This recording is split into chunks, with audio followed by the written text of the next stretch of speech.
स्वागत है आपका डायमंड पॉइंट पे। अगर पसंद आया तो लाइक जरूर करना, अपने दोस्तों से शेयर भी करना और नए वीडियोस के लिए सब्सक्राइब कीजिए डायमंड पॉइंट को, बेल आइकन दबाना मत भूलना ताकि आए नए वीडियो का नोटिफिकेशन। ये है आपका डायमंड पॉइंट। जिसके पन्ने पत्थर के बने हों और जिसमें पता है क्या, अरबों सालों का पूरा इतिहास लिखा हो। यह कोई फिक्शन नहीं है, यह हमारी पृथ्वी की अपनी डायरी है। और इसके पन्ने, उन्हें हम कहते हैं सेडिमेंट्री रॉक्स, यानी अवसादी चट्टानें। तो आज हम इसी डायरी को पढ़ना सीखेंगे, इसके अंदर छिपे रहस्यों को खोलेंगे और यह समझने की कोशिश करेंगे कि आखिर ये पत्थर हमें बीते हुए कल के बारे में क्या कुछ बताते हैं। तो सवाल ये उठता है कि इस पत्थर की डायरी को आखिर पढ़ा कैसे जाए, इसकी भाषा क्या है, इसके अक्षर कैसे दिखते हैं। भाई, इसका जवाब एक खास विज्ञान के पास है, एक ऐसा साइंस जो हमें इन चट्टानों में लिखी अनकही कहानियों को समझने की ताकत देता है। तो चलिए इस रहस्य को सुलझाने का सफर शुरू करते हैं। तो हमारी इस खोज का जो पहला चैप्टर है वो हमें उस साइंस से मिलवाएगा जो इन चट्टानी पन्नों को पढ़ता है। और ये ना बिल्कुल एक जासूसी कहानी जैसा है, जहां हर एक पत्थर एक सुराग है जो हमें सीधा एंशिएंट वर्ल्ड के दरवाजे तक ले जाता है। इस साइंस का नाम है सेडिमेंट्री पेट्रोलॉजी। ये जियोलॉजी की वो ब्रांच है जो खास तौर पर सेडिमेंट्री रॉक्स पर ही फोकस करती है। मतलब ये हमें सिखाती है कि ये चट्टानें किन किन चीज़ों से बनी हैं, उनका कॉम्पोजिशन क्या है, वो कैसे जमी हुई हैं, यानी उनका स्ट्रक्चर कैसा है, और सबसे ज़रूरी बात, वो बनी कैसे, उनकी ऑरिजिन स्टोरी क्या है। एक तरह से देखें तो ये साइंस हमें इन चट्टानों की पूरी बायोग्राफी बता देता है। और हाँ, ये डायरी कोई पतली सी किताब नहीं है। जरा सोचिए, पृथ्वी की सरफेस का लगभग 3/4 हिस्सा, मतलब 74% से भी ज्यादा इन्हीं सेडिमेंट्री रॉक से ढका है। इसका मतलब यह हुआ कि हम जहां भी खड़े हैं, हमारे पैरों के नीचे इतिहास की एक बहुत मोटी परत है जो बस इस इंतजार में है कि कोई उसे पढ़े। और इसी वजह से इनकी ये वासनेस ही इन्हें हमारे प्लैनेट को समझने के लिए इतना जरूरी बना देती है। तो अब जब हम ये जान चुके हैं कि इन कहानियों को पढ़ने वाले साइंस को क्या कहते हैं, तो अब ये समझते हैं कि इस डायरी का एक पन्ना यानी एक सेडिमेंट्री रॉक आखिर बनता कैसे है। ये अपने आप में एक बहुत लंबे और बड़े ही रोमांचक सफर की कहानी है जो एक नन्हे से कण से शुरू होती है। देखिए, एक सेडिमेंट्री रॉक की लाइफ साइकिल में ना 4 मेन स्टेजेस होते हैं। सबसे पहला है अपक्षय यानी वेदरिंग। इसमें क्या होता है कि जो पुरानी चट्टानें हैं, चाहे वो इग्नियस हो या मेटामॉर्फिक, वो मौसम की मार से, मतलब हवा, पानी, धूप, पाला, इन सब से टूटकर छोटे छोटे टुकड़ों में बिखर जाती हैं। इन्हीं टुकड़ों को हम कहते हैं सेडिमेंट। दूसरा स्टेप है परिवहन या ट्रांसपोर्टेशन। अब नदियां, हवा या ग्लेशियर इन छोटे छोटे सेडिमेंट्स को अपने साथ बहाकर या उड़ाकर बहुत दूर तक ले जाते हैं। तीसरा स्टेज आता है निक्षेपण यानी डेपोजिशन। जब नदी की रफ्तार कम हो जाती है या हवा रुक जाती है तो ये कण किसी शांत जगह पर, जैसे कि कोई झील या समुद्र, वहां जाकर जमा होने लगते हैं। और फिर आता है आखिरी और सबसे मैजिकल स्टेप, लिथिफिकेशन यानी पत्थर बनने का प्रोसेस, जहां लाखों साल तक दबे रहने के बाद ये ढीले ढाले कण एक ठोस पत्थर में तब्दील हो जाते हैं। चलिए इस लिथियोफिकेशन के प्रोसेस को थोड़ा और जूम इन करके देखते हैं।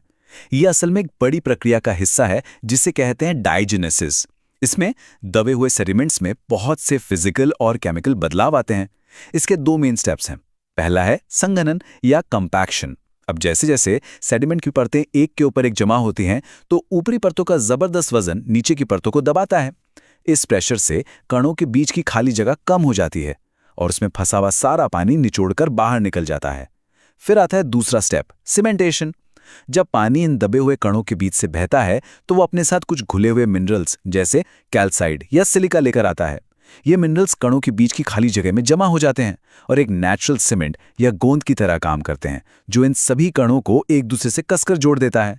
और बस इसी तरह ढीली रेत या मिट्टी एक ठोस चट्टान में बदल जाती है। अच्छा, जिस तरह एक लाइब्रेरी में अलग अलग तरह की किताबें होती हैं, है ना, कुछ कहानियों की, कुछ साइंस की, ठीक उसी तरह पृथ्वी की इस डायरी में भी अलग अलग तरह के चैप्टर्स हैं। ये सेडिमेंट्री रॉक्स भी कई तरह की होती हैं और हर टाइप की चट्टान एक बिल्कुल अलग कहानी सुनाती है। मोटे तौर पर देखें तो हम इन सेडिमेंट्री रॉक्स को 2 बड़े परिवारों में बांट सकते हैं। पहला परिवार है क्लास्टिक रॉक्स का। ये वो चट्टानें हैं जो पुरानी चट्टानों के टूटे फूटे टुकड़ों यानी क्लास्ट से बनती हैं। जैसे रेत के कण हो गए या बजरी। दूसरा परिवार है नॉन क्लास्टिक रॉक्स का। ये चट्टानें टुकड़ों से नहीं बनती, बल्कि केमिकल या बायोलॉजिकल प्रोसेसेस से बनती हैं। मिसाल के तौर पर समुद्र के पानी से नमक का जमना या फिर समुद्री जीवों के कंकालों का एक जगह इकट्ठा होकर पत्थर बन जाना। अब इस स्लाइड में जो सबसे मजेदार बात है वो ये है कि ये हमें दिखाती है कि जियोलॉजिस्ट इन चट्टानों को क्लासिफाई कैसे करते हैं। चलिए पहले क्लास्टिक चट्टानों पर नजर डालते हैं। इन्हें इनके कणों के साइज के हिसाब से बांटा जाता है, और ये साइज हमें बताता है कि जिस माहौल में ये जमा हुई वहां कितनी एनर्जी थी। तो सबसे बड़े कण यानी 2 mm से बड़े, उनसे बनती हैं रूडासियस चट्टानें जैसे कॉन्ग्लोमेरेट। फिर रेत के साइज के कणों से मतलब 2 mm से 116 mm के बीच बनती हैं एरेनासियस चट्टानें जैसे अपना सैंडस्टोन या बलुआ पत्थर। और जो सबसे बारीक कण होते हैं सिल्ट और क्ले, उनसे बनती है आर्गिलासियस चट्टानें जैसे शेल और सिल्टस्टोन। अब जरा दूसरी तरफ देखिए, नॉन क्लास्टिक चट्टानों को उनके केमिकल मेकअप के हिसाब से बांटा जाता है, जैसे कैल्साइट से बना लाइमस्टोन यानी चूना पत्थर। कभी कभी मैग्नीशियम वाला पानी लाइमस्टोन को डोलोस्टोन में बदल देता है। फिर पानी के भाप बनने से जो चट्टानें बनती हैं वो हैं इवेपोराइट्स जैसे सेंधा नमक।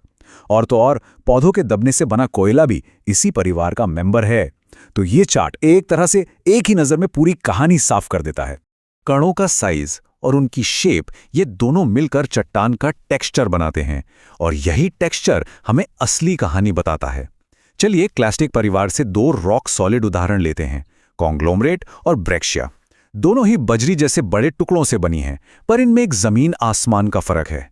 कॉन्ग्लोमरेट में जो टुकड़े होते हैं वो गोल मटोल होते हैं। ये गोलाई, जिसे राउंडनेस कहते हैं, ये बताती है कि ये टुकड़े बनने के बाद नदी में बहुत दूर तक लुढ़कते लुढ़कते आए हैं, जिससे इनके सारे नुकीले कोने घिस गए। वहीं दूसरी तरफ ब्रेक्शिया में टुकड़े एकदम नुकीले और एंगुलर होते हैं। ये इस बात का इशारा है कि ये टुकड़े अपनी असली चट्टान से टूटने के बाद ज्यादा दूर नहीं गए और पास में ही जमा होकर पत्थर बन गए, शायद किसी लैंडस्लाइड की वजह से। देखा कैसे सिर्फ टुकड़ों की शेप ने हमें उनके पूरे सफर की कहानी सुना दी। तो अब हम चट्टानों के टाइप्स और उनके टेक्सचर को तो समझ गए हैं, लेकिन कहानी अभी बाकी है। जियोलॉजिस्ट सिर्फ चट्टान को देखकर ही सब कुछ नहीं बताते, वो उस पर बने निशानों और पैटर्न्स को भी पढ़ते हैं, जिससे वो पास्ट को डिकोड करते हैं। और यही निशान पत्थरों की असली भाषा है, जिन्हें हम कहते हैं sedimentary structures. Primary sedimentary structures ये वो फिजिकल फीचर्स हैं जो सेडिमेंट के जमा होने के दौरान या उसके फौरन बाद बन जाते हैं। इनमें सबसे बेसिक है स्ट्रैटिफिकेशन, यानी लेयर्स का बनना। ये स्ट्रक्चर्स पता है कैसे हैं? जैसे किसी ने एक्शन शॉट लेकर उसे फ्रीज कर दिया हो। ये हमें बताते हैं कि उस वक्त का माहौल कैसा था। क्या वहां कोई तेज बहती हुई नदी थी या कोई शांत झील? क्या वो एक सूखा रेगिस्तान था या फिर एक दलदली इलाका? असल में ये स्ट्रक्चर्स ही एंशिएंट एनवायरनमेंट के सबसे बड़े जासूस हैं, सबसे पक्के सुराग। और ये स्लाइड ये तो एक बहुत ही शानदार और सबसे जरूरी सुराग दिखा रही है। इसे कहते हैं तिरछा स्तरण या क्रॉस बेडिंग। जब भी किसी सैंडस्टोन की चट्टान में ऐसी झुकी हुई लेयर्स दिखें तो समझ जाइए कि आप असल में एक एंशिएंट सैंड ड्यून या किसी नदी के तल के क्रॉस सेक्शन को देख रहे हैं। ये जो झुकी हुई परतें हैं ये हमेशा बहाव की डायरेक्शन में ही बनती हैं। इसका मतलब ये हुआ कि ये एक फॉसिलाइज्ड कंपास की तरह काम करती हैं, एक ऐसा कंपास जो हमें करोड़ों साल पहले बहने वाली हवा या पानी की एग्जैक्ट डायरेक्शन बता देता है। कमाल है ना? क्रॉस बेडिंग के अलावा और भी कई बड़े दिलचस्प सुराग मिलते हैं, जैसे कि रिपल मार्क्स। ये लहरों के निशान होते हैं, बिल्कुल वैसे ही जैसे आज बीच पर गीली रेत पर दिखते हैं। इन्हें देखकर हम बता सकते हैं कि पानी कितना गहरा था, लहरें किस तरफ चल रही थीं। फिर आते हैं मड क्रैक्स। मिट्टी में पड़ी ये दरारें हमें बताती हैं कि यहाँ कभी कीचड़ था जो बाद में सूख गया, मतलब ये एक ऐसा इलाका था जो गीला सूखा होता रहता था। एक और चीज है ग्रेडेड बेडिंग। इसमें एक ही लेयर में नीचे मोटे कण और ऊपर की तरफ बारीक कण होते हैं। ये अक्सर गहरे समुद्र के अंदर होने वाले लैंडस्लाइड का सबूत होता है। और कभी-कभी तो हमें नर्म मिट्टी पर गिरी बारिश की बूंदों के निशान यानी रेन ड्रॉप इम्प्रिंट्स तक मिल जाते हैं, जो ये साबित करते हैं कि वो जमीन उस वक्त खुली हवा में थी। तो हमने चट्टानें कैसे बनते हैं ये देखा, उनके टाइप्स और उनकी भाषा को भी समझा। लेकिन सवाल ये है कि आखिर इन पत्थर के पन्नों को पढ़ना इतना जरूरी क्यों है? ये चट्टानें हमारे लिए इतनी इम्पॉर्टेंट क्यों हैं? तो देखिए, सबसे अहम बात यह है कि ये चट्टानें सिर्फ जियोलॉजिस्ट के लिए इंटरेस्टिंग नहीं है, ये हमारी सोसाइटी के लिए भी बहुत बहुत जरूरी हैं। सबसे पहले ये पृथ्वी का हिस्टोरिकल रिकॉर्ड है। इन्हीं चट्टानों में हमें डायनासोर के फॉसिल्स मिलते हैं जो हमें एंशिएंट लाइफ के बारे में बताते हैं। इन्हीं से हमें एंशिएंट क्लाइमेट और ज्योग्राफी का पता चलता है, जिससे हम आज के क्लाइमेट चेंज को बेहतर ढंग से समझ सकते हैं। दूसरा, ये इकोनॉमिक रिसोर्सेज का खजाना है। दुनिया का लगभग सारा तेल, नेचुरल गैस और कोयला इन्हीं सेडिमेंट्री रॉक्स की परतों के बीच में फंसा मिलता है। तीसरा, ये हमारे लिए पानी का सोर्स है। सैंडस्टोन जैसी पोरस चट्टानें जमीन के नीचे पानी के बड़े बड़े भंडार बनाती हैं, जिन्हें एक्वीफर्स कहते हैं, और जिनसे दुनिया भर के करोड़ों लोगों को पीने का पानी मिलता है।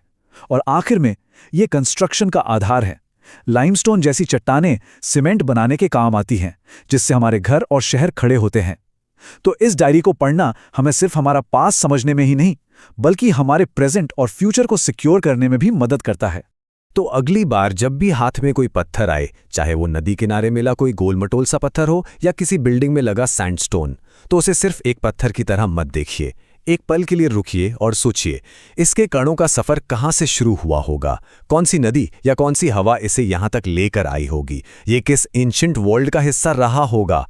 याद रखिए, हर पत्थर एक कहानीकार है और अब आप उसकी भाषा जानते हैं।